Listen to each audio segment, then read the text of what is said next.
Cara marketing brand baru mending kejar traffic atau langsung selling? Langsung iklan atau main organik? Langsung aja kita bahas.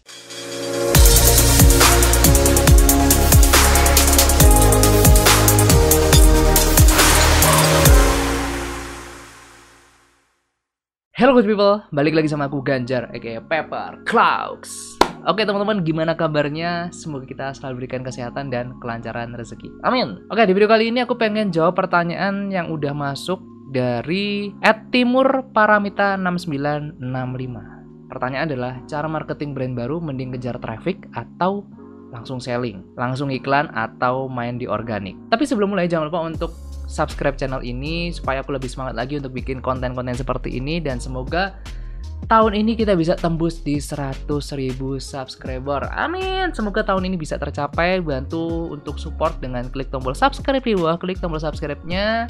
Dan kalau gitu langsung aja deh kita mulai untuk pembahasan kali ini.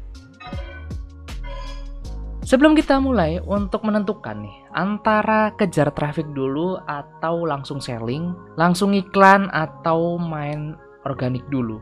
Nah, kita harus tahu waktu di awal itu kemampuan atau kapasitas kita pas lagi buka usaha itu seperti apa, cuy. Kita harus pahami bener-bener. Apakah memang ketika kita start build usaha ini itu kita udah punya resource yang memadai atau belum? Resource ini bisa dibagi menjadi kayak dari segi modal, kemudian kemampuan kalian untuk manajemen atau manajerial, kemampuan untuk marketing, dan sellingnya seperti apa. Itu kalian pahami dulu kemampuan kalian ketika lagi membuild suatu usaha itu seperti apa, posisi kalian ada di mana. Andai kata nih teman-teman udah punya modal yang banyak ketika mau start bikin bisnis, ya kamu mungkin bisa langsung untuk bikin banyak produk atau artikel dan bisa langsung diiklankan. Nah, kenapa aku bilang bisa langsung diiklankan? Karena ketika kamu ngiklan dan produkmu itu bisa dibilang punya banyak varian, otomatis biaya iklanmu tidak sia-sia karena konsumen bisa punya banyak opsi untuk pilih atau bahkan beli produk kalian, dibanding dengan ketika kalian masih rilis 2 atau 3 artikel aja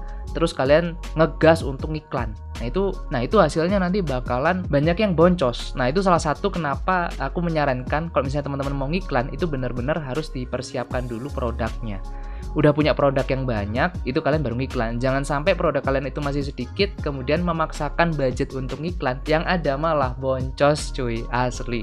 Nah, kemudian case yang kedua, andaikan kalian buka usaha dengan modal yang tidak terlalu besar ketika di awal. Nggak ada masalah, kita juga bisa memaksimalkan apa yang kita punya. Apa kemampuan kita, itu kita bisa belajar juga untuk mengcombine untuk dua cara tadi teman-teman, sekaligus gitu, naikin traffic iya, sekaligus dengan jualan juga iya. Jadi selling kita gas, tapi juga brand awareness kita tetap jalankan, cuy. Dan dengan keterbatasan modal, ya opsinya ya kita cuma bisa main di organik atau mungkin endorse tipis-tipis lah, itu juga bisa. Nah, terus gimana mas cara memaksimalkan marketing buat brand baru? Nah, di sini aku ada rangkuman 7 cara yang biasanya aku pakai dan masih aku pakai sampai sekarang juga. Jadi mungkin teman-teman bisa simak juga di sini.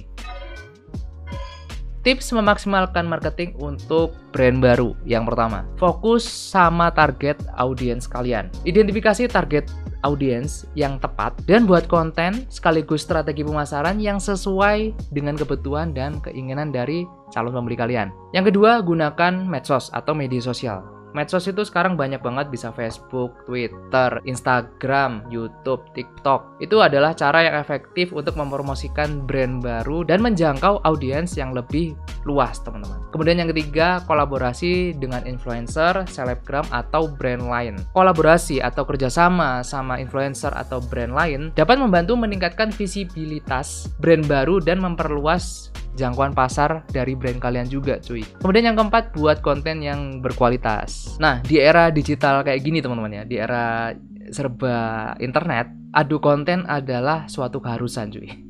Konten berkualitas itu bisa membantu membangun trust atau kepercayaan sama loyalitas juga dari pelanggan terhadap brand baru atau brand kalian, cuy. Kemudian yang kelima, gunakan email atau WA marketing. Ini bisa dibilang cara yang efektif juga untuk menjangkau pelanggan yang udah ada dan kita bisa mempromosikan produk kita yang baru rilis. Jadi konsumen yang udah pernah beli produk kita, itu kita punya datanya, kalau perlu catat email atau nomor WA-nya. Itu gunanya ketika kalian punya rilisan artikel yang baru atau kalian mau ada promo-promo apa, itu kalian bisa blast ke mereka atau spam ke mereka dengan harapan ada konsumen lama yang udah beli produk kita sebelumnya, itu mereka bisa repeat order atau beli produk dari artikel kita yang terbaru cuy.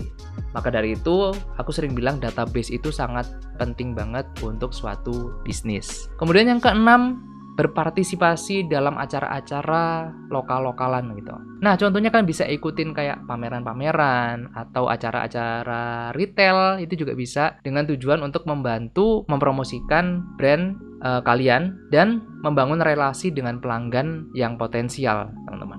Kemudian yang ketujuh, analisa dan terus belajar. Terus ukur dan analisis hasil dari marketing atau strategi kalian. Ini akan berguna untuk membantu memahami apa-apa yang berhasil dan apa yang perlu ditingkatkan ke depannya untuk memaksimalkan hasil pemasaran brand kalian atau hasil pemasaran bisnis kalian cuy.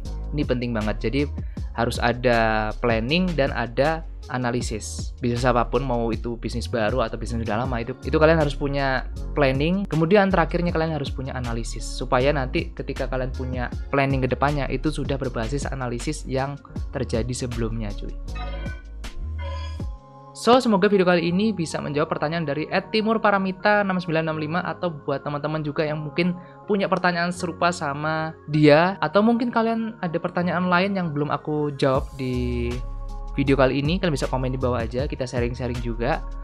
So, kalau gitu, thank you guys for watching. Jangan lupa untuk like, share, comment, and subscribe. Stay safe, stay strong, never give up. Paper Claw out. Bye-bye teman-teman. Thank you guys for watching. See you next video.